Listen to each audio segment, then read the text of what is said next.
What's up everybody, another beautiful day in the Dragon House, and today we're taking a look at Mythic Smolderon. Smolder off? In the new raid Amirdrassil, the Dream's Hope, or as I like to call this encounter, the Just Heal forehead. Now I'll be going over all the new mechanics, what has changed from heroic and potential strats. Now keep in mind this is PTR, so things can change or be reworked completely. So Smolder off on Mythic largely remains the same as far as mechanic goes. However, everything has been turned up to 11. And everything he does destroys and annihilates the raid in seconds. The Mythic portion is more just being able to handle that constant raid damage. So the new mechanic is Seeking Inferno. 3 portals pop up, each spawning a big old Inferno orb that fixates on one player. One orb, one player. When they expire or hits the players, everyone takes damage, and it increases the entire raid's damage taken from Seeking Inferno by 500% for 4 seconds. So the goal is to soak these in a staggered fashion, but as fast as possible. Other players could not trigger or interact with fixated players' orb. However, a fixated player could pop other fixated players' orbs, unsure if intentional or just an oversight.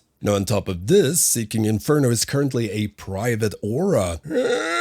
Shake fist at screen, meaning it's untrackable. You cannot weak aura and track who is targeted by this. You have to use the power of 2 human eyes, and or actually comms on voice. But it does make coordinating it a lot harder, especially if it happens to target a player that's not overly vocal. Now this alone might not sound like such a big deal as far as Mythic goes, but combined with all the other mechanics and raid damage, it is pretty dang stressful. Shit hurts. They've also reworked the visual and amounts of waves you spawn when overheated expires. There's now 5 waves, 3 projectiles coming from the front, 2 from the butt area. These waves do not shoot out instantly upon expiration, so players can drop them, check the line, and move accordingly to not get insta-gibbed. But you also don't have to wait for all of them to pass, since you can very easily see where they're going. Who would have known? Well telegraphed abilities is good. Now this does make any strat where you'd position overheated players in a pattern so that everyone is safe a lot harder to execute. One thing that did work was standing near the edge and looking straight out into the molten wasteland, since you fire 3 projectiles out of your front. And like I said, everything has been beefed up ad absurdum. So soaking the brand slam leaves you at like 20 to 50% health with a 1 million healing absorb on top of that.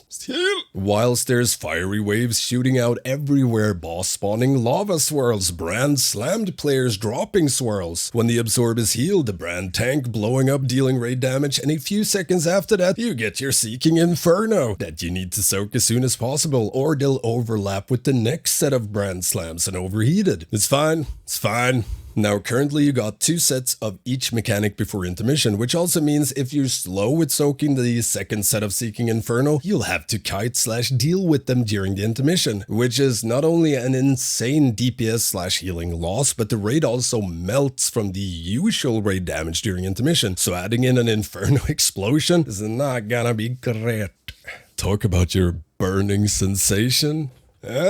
Overall though, hectic as this fight may be, it is very scripted. The only RNG is, will you get fixated by Seeking Inferno or not? And will you soak first or second brand slam in each phase 1? That's it. That's the RNG. So the boss casts overheated, player targeted by this spread. Shortly after you get brand slam. Every player without overheated needs to soak this. Shortly after overheated expires, sends out wave, and then boss casts lava geyser, where everyone stacks near boss. So as soon as overheated expired, everyone needs to move to the edge of the room or close to the boss, as lava geyser spawn puddles on player location, and they do not despawn. After lava, you get Seeking Inferno. Then it repeats one more time, then intermission. Only thing that changes after that is boss deals more damage following each intermission, and you'll have less and less space, or more and more fire, depending on how you want to look at it. And that's pretty much it for this first look of Smolderon. Smolder off? On Mythic. Let me know what y'all think of this fight, and if you have any questions at all, hit me up in the comments. You can also become a patron or Twitch sub and get access to the Stankie Discord, where you can get help with anything raiding related, or enhancement. You can also get shoutouts in videos, among other things. Now don't forget the usual stuff, like, comment, subscribe, and ring that notification bell. Thank you all for watching. I will see you next time.